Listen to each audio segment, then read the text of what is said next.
بسم اللہ الرحمن الرحیم۔ السلام علیکم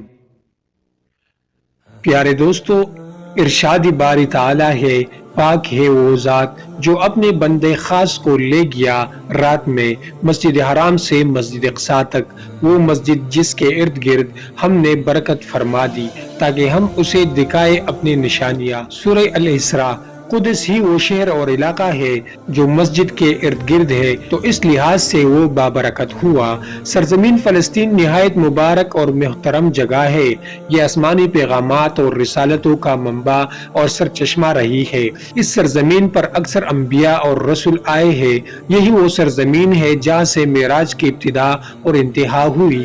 یہ آسمان کا دروازہ ہے، یہ سرزمین محشر بھی ہے۔ اللہ عز و جل نے سرزمین فلسطین کو خیر و برکت والی زمین عطا فرمایا ہے۔ اللہ عز و جل نے سرزمین فلسطین کو خیر و برکت والی زمین فرمایا ہے۔ دوستو، اسلامک واقعات اور قصص الانبیاء کے لیے چینل کو ضرور سبسکرائب کریں اور پیارے دوستو ویڈیو کو آخر تک لازمی دیکھیے۔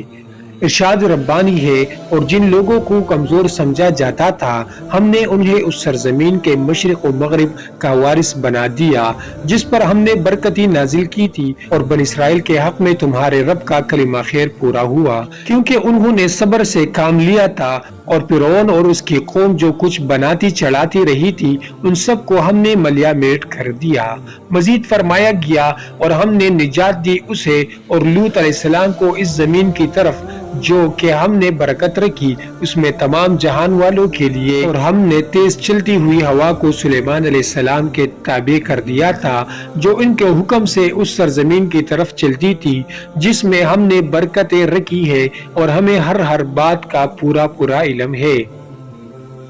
اور ہم نے ان کے اور ان کی بستیوں کے درمیان جن پر ہم نے برکتی نازل کی ہے ایسی بستیاں بسا رکھی تھی جو دور سے نظر آتی تھی، اور ان میں سفر کو نپے تلے مرحلوں میں بانٹ دیا تھا، اور کہا تھا کہ ان بستیوں کے درمیان راتیں ہو یا دن امن و امان کے ساتھ سفر کرو۔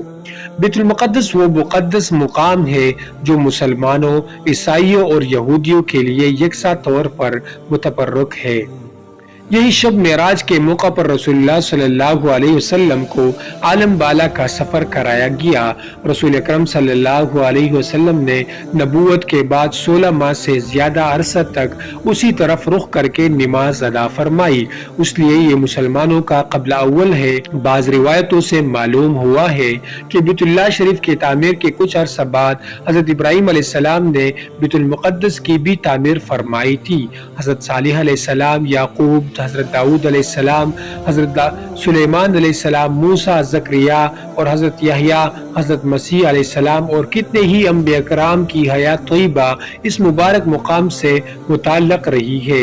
شہر بیت المقدس کے قرب و جوار میں بھی مختلف علاقے ہیں جو مختلف پیغمبروں سے منسوب ہے، اس لیے اسلام کی نگاہ میں اس شہر اور اس مسجد کی خاص اہمیت ہے۔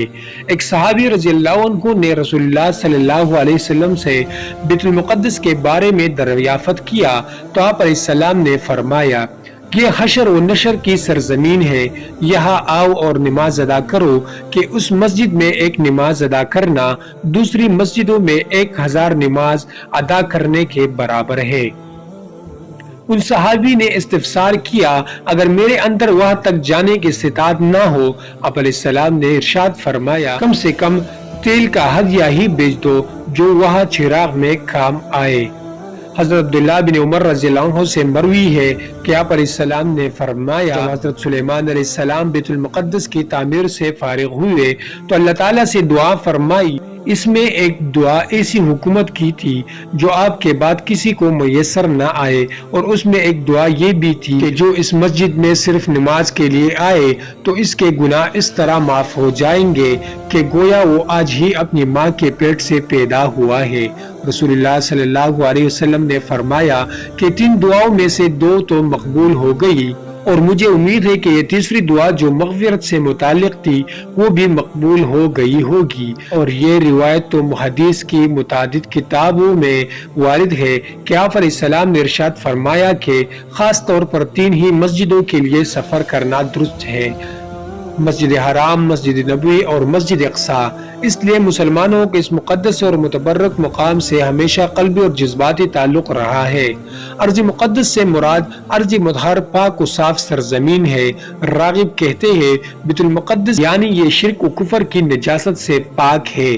زجاج کہتے ہیں ارض مقدس سے مراد دمشق، فلسطین اور اردن کے بعض حصے ہے۔ حضرت قتادہ رحمہ اللہ سے مروی ہے، حضرت قتادہ رضی اللہ عنہ سے مروی ہے، اس سے ملک شام مراد ہے۔ ابن عساکر نے معاذ بن جبل رضی اللہ عنہ سے روایت کی کہ ارض مقدس عریش سے فرات تک کی سرزمین کو کہتے ہیں۔ سرزمین فلسطین کو ارض مقدس صرف قرآن مجید میں ایک جگہ پر کہا گیا ہے۔ اللہ عز و جل کا ارشاد گرامی ہے، اے میری قوم اس مقدس سرزمین میں داخل ہو جاؤ جو اللہ نے تمہارے واسطے لکھ دی ہے، اور اپنی پشت کے بل پیچھے نہ لوٹو ورنہ پلٹ کر نامراد ہو جاؤ گے۔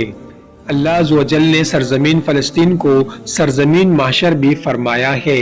ارشاد باری عز و جل ہے، وہی ہے جس نے اہل کتاب میں سے کافر لوگوں کو ان کے گھروں سے اجتماع کے موقع پر نکال دیا۔ یہاں اول حشر سے مراد یعنی ان یہودیوں کا ملک شام میں اکٹھا ہونا ہے۔ جس وقت نبی کریم صلی اللہ علیہ وسلم نے بنو نذیر کو سرزمین مدینہ سے جلاوطن کر دیا تھا، زہری سے مروی ہے، وہ کہتے ہیں اول حشر کے طور پر ان کی دنیا میں جلاوطنی سرزمین شام میں ہوئی تھی۔ ابن زید کہتے ہیں اول حشر سے مراد سرزمین شام ہے۔ ابن عباس سے بکثرت روایت میں منقول ہے، فرماتے ہیں جسے اس بات میں شک ہو کہ ارض محشر سے مراد زمین شام ہے وہ اس آیت کو پڑھے، پھر اس آیت کا آپ علیہ السلام نے تذکرہ فرمایا۔ قرآن کریم میں کئی جگہوں پر بغیر کسی صفت کے تذکرہ کے سرزمین فلسطین کا ذکر موجود ہے، اور ہم نے فیصلہ سنا دیا بنی اسرائیل کو کتاب میں کہ بلا شبہ ضرور تم فساد کرو گے زمین میں 2 مرتبہ، اور ضرور بھی ضرور تم چڑھائی کرو گے، بہت بڑی چڑھائی۔ سورہ اسراء شوکانی نے اس آیت کی تفسیر میں فرمایا ہے کہ یہاں اس آیت میں سرزمین شام اور بیت المقدس مراد ہے، اور ہم نے زبور میں نصیحت کے بعد یہ لکھ دیا تھا کہ زمین کے وارث میرے نزدیک بندے ہوں گے۔ سورہ انبیاء آیت نمبر 105 ابن عباس رضی اللہ عنہ سے مروی ہے کہ یہاں ارض مقدس سے سرزمین شام اور فلسطین ہے، امت محمدیہ صلی اللہ علیہ وسلم وارث ہوں گے۔ ارشاد رب العزت ہے، اور ہم نے بنی اسرائیل کو ایسی جگہ بسایا جو صحیح معنی میں بسنے کے لائق جگہ تھی، اور انہیں پاکیزہ چیزوں کا رزق بخشا، پھر انہوں نے دین حق کے بارے میں اس وقت تک اختلاف نہیں کیا جب تک ان کے پاس علم نہ آ گیا۔